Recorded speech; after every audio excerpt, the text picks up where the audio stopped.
My brother, my sister, why e be say some people dey make progress in life but they dey feel like failures? Why e be say some people get achievements but dem dey feel pains? You wan know the reason why? The reason na when you begin to dey compare your life with others. Yes, you no go see joy again for your life. Your joy go lost. Yes. And e don put people into different temptations. Stay glued to this station as we go reveal you more about this topic. Na me be your correct guy man and street papa, Mr. Waneri, for Life Don Balance TV. Calm down and relax as we begin the flow. Yes. Every person for this life get his own time zone. Yes. Even twins wey dey born together for the same day, wey even dey identical. Yes.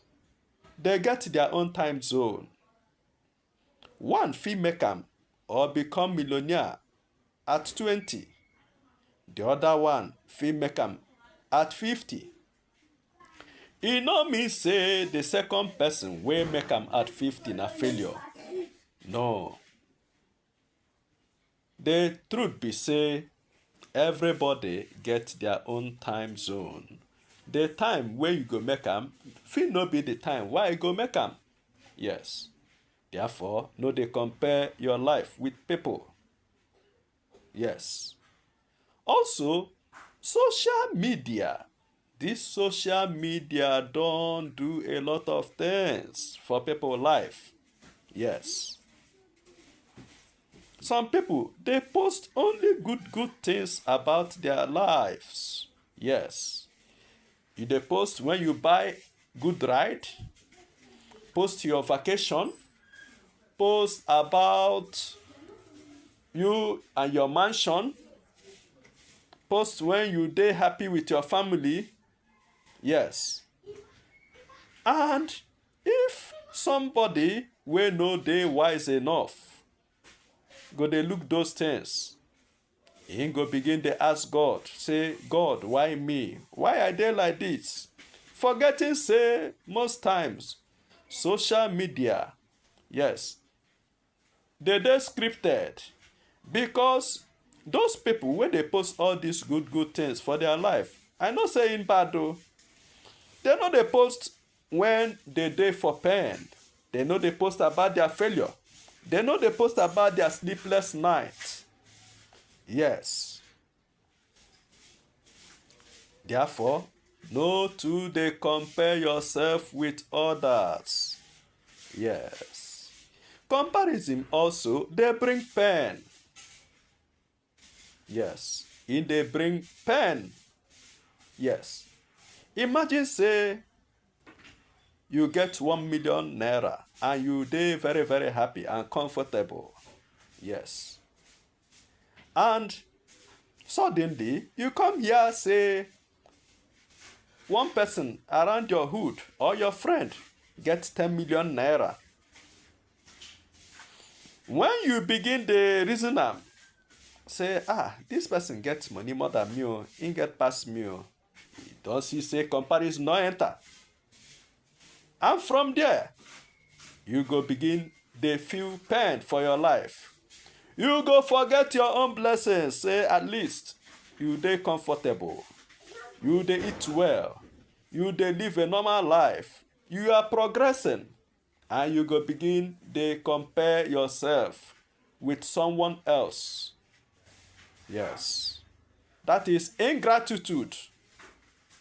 Yes. You come become ungrateful to even God. Yes. Therefore, no dey compare yourself with anybody for this life. Yes. Therefore, face reality of your life. Yes. Look at yourself.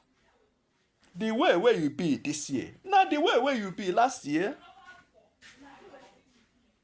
The only person where you suppose compare yourself, now your present person and your past person. Are you really making progress? Are you wiser this year compared to last year and other years? Have you acquired new skills this year? Have you made some progress in life, even if not small? If the answer is true, you don't achieve, you have to be grateful. You have to be happy. Yes. Don't begin to look someone else's own life where no concern you. Yes. Focus on your own self. No dey put eye for people, life or business.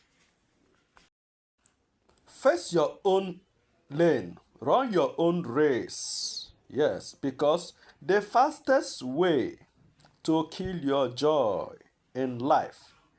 Now, when you begin to compare your chapter 1 with someone else chapter 20 for life, it don't make a lot of people go to prison.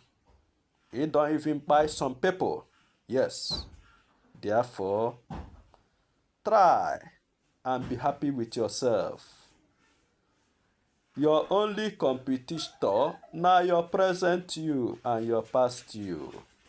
Yes, my correct people. If this message really changed your life today, write am for comment section. Say, I no go compare myself with another person's progress anymore. I will be happy.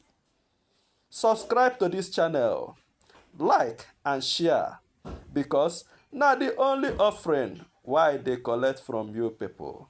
I know they collect money. Yes. Thank you all my fans and enjoy your weekend.